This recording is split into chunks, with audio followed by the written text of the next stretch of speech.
Today I'm going to talk a little bit about what I know in terms of gathering images, researching images, finding images to use within projects, finding multimedia materials to use within the projects that I've done.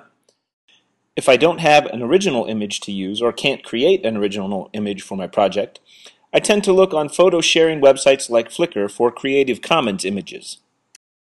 After creating the appropriate image or finding the appropriate image within my own library or on a photo sharing website like Flickr, I generally import it into iPhoto so that it can be used in many of the other applications that I'll use to create my project. I sometimes use iPhoto for its editing capabilities, but mostly I use it to organize my digital images.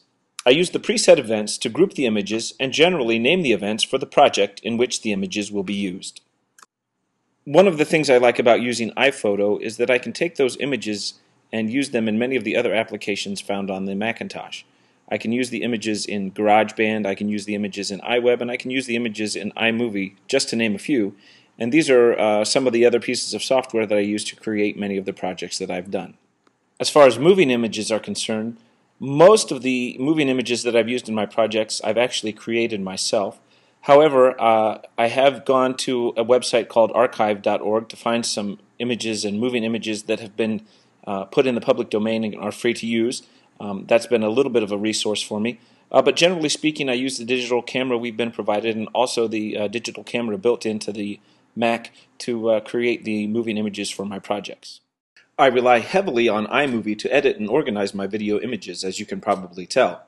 I've definitely become more proficient at using this software's editing capabilities in the past few months, but I'm still working on organizing all of the footage I've created.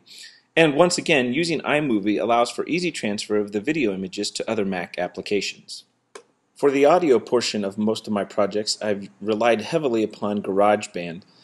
I've used it to add soundtrack and sound effects to many of the video projects that I've created for my classes in the past few months. I've also used the recording capabilities of iMovie to do some of the voiceovers for those same video projects as well.